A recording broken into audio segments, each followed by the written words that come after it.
Assalamualaikum warahmatullahi wabarakatuh. Nama saya Budiono Arya Wisanto dengan NIM 200512140078. Di sini saya akan memberikan penjelasan singkat tentang model infrastruktur jaringan. Yang pertama, suatu infrastruktur jaringan terdiri dari sistem perpaduan banyak teknologi dan sistem.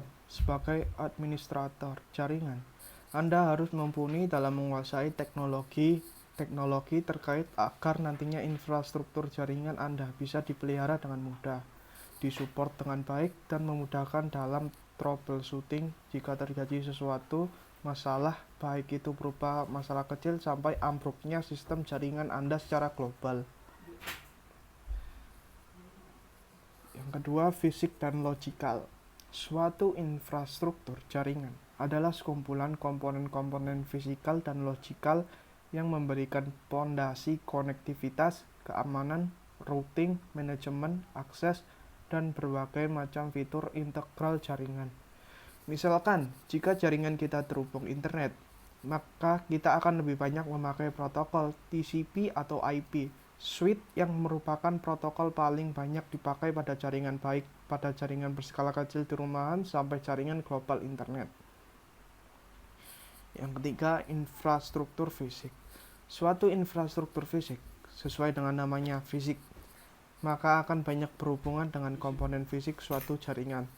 Tentunya sesuai dengan desain jaringan yang Anda buat, seperti 1. Yang berhubungan dengan masalah pengkabelan jaringan, yaitu kabel jaringan yang sesuai dengan topologi jaringan yang Anda pakai. Misal, jika dalam jaringan Anda memakai backbone Gigabit Ethernet, maka sudah seharusnya Anda memakai kabel Cat5e yang bisa mendukung speed Gigabit. Kedua, semua piranti jaringan seperti router yang memungkinkan komunikasi antar jaringan lokal yang berbeda segmen, switch, bridge yang memungkinkan host terhubung ke jaringan, server yang meliputi seperti server data file, exchange server, DHCP server untuk layanan IP address, DNS server, dan lain-lain, dan juga host. Yang ketiga, infrastruktur fisik bisa termaksud di dalamnya teknologi internet dan standar wireless, jaringan telepon umum PSTN, asynchronous transfer mode atau ATM, dan semua metode komunikasi dan jaringan fisiknya. Infrastruktur logikal. Dari suatu jaringan komputer bisa merupakan komposisi dari banyak elemen-elemen software yang menghubungkan, mengelola, dan mengamankan host pada jaringan. Infrastruktur logikal ini memungkinkan terjadinya komunikasi antara komputer melewati jaringan fisik yang sesuai dengan topologi jaringan. Sebagai contoh dari infrastruktur logikal ini adalah komponen-komponen seperti 1. Domain name system atau DNS yang merupakan sistem untuk memberikan resolusi name dari permintaan resolusi name dari klien. 2. Directory service yang merupakan layanan directory untuk mengautentikasi dan autorisasi user untuk masuk dan menggunakan resource jaringan. Yang ketiga, protokol jaringan seperti protokol TCP atau IP, protokol jaringan yang sangat populer dan paling banyak dipakai sebagai protokol jaringan dari berbagai platform jaringan, baik berplatform Windows, Linux, Unix, dan lainnya. Yang keempat, sistem keamanan jaringan. Seperti jika Anda memakai jaringan Windows Server, Anda semestinya sudah melengkapi dengan sistem update patch yang dideploy secara otomatis kepada semua host dalam jaringan Anda, seperti WSUS, Windows System Update Service.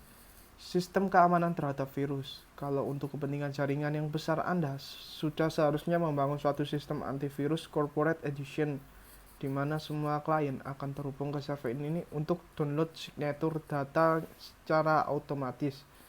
Sistem keamanan terhadap segala macam ancaman terhadap jaringan Anda yang juga terkait dengan infrastruktur fisik Anda, seperti firewall, pemakaian IPsec pada koneksi, remote VPN, dan lainnya.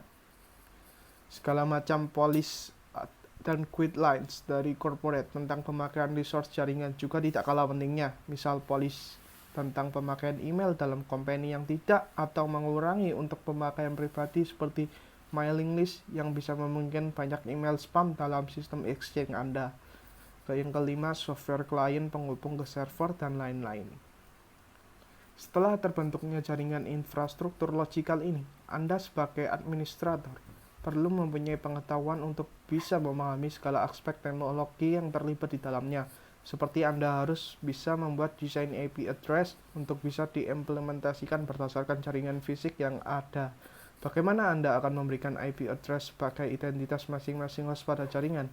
Dan juga harus bisa melakukan troubleshooting kalau terjadi permasalahan jaringan yang berhubungan dengan konektivitas, addressing, access, security, maupun masalah name resolution. Dan yang lebih penting juga adalah masalah planning Anda dalam menghadapi suatu disaster, suatu bencana dalam jaringan Anda.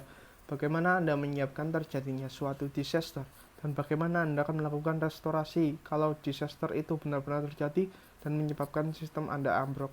Untuk itu, Anda harus bisa mengantisipasi sejak dini dengan suatu perencanaan terhadap disaster. Terima kasih.